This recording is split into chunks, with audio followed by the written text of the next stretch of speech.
Israel और Iran के बीच हुआ युद्ध विराम चंद घंटों बाद ही टूट गया।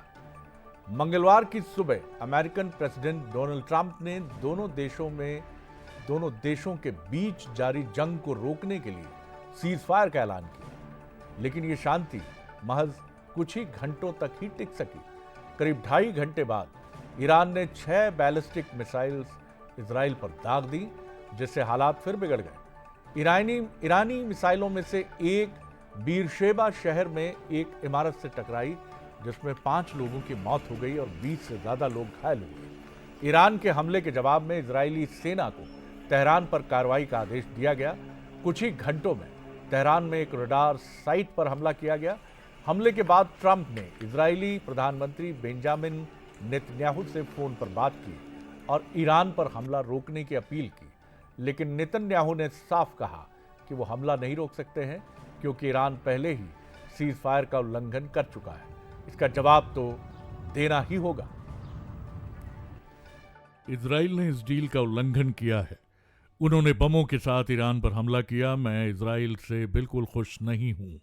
मैंने उन्हें 12 घंटे का समय दिया था, इसके बाद भी इजराइल ने सीज फायर तोड़ा। यह बेहद डिसअपॉइंटिंग है, निराशाजनक है। मैं ईरान के पलटवार से भी सहमत नहीं हूं, लेकिन सुबह शुरुआत इजराइल ने की। ईरान का एक रॉकेट गलती से उनकी सीमा में उड़ रहा था, जिसके बाद इजराइल ने बिना वार्निंग के हमला शुरू कर दिया। ईरान को न्यूक्लियर डील वाली शर्तों पर झुकाने में क्या ये मसला जो है, चाहे वो इजराइल का हो या अमेरिका को हो, नाकाम रहा है। आप स्क्रीन पे देख सकते हैं। हम बताने की कोशिश कर रहे हैं कि किस तरह ये मामला जटिल हुआ। ईरान से पैदा हुए एटमी खतरे को फिलहाल हम कह सकते हैं टालने में सफलता मिली है। ईरान के 3 परमाणु ठिकानों को ध्वस्त करने में कामयाबी मिली है। तो ये ईरान के खिलाफ जो मुहिम थी। इजराइल की अगर बात करें तो ईरान के सभी न्यूक्लियर साइंटिस्ट को इजराइल ने मार गिराने का दावा किया है।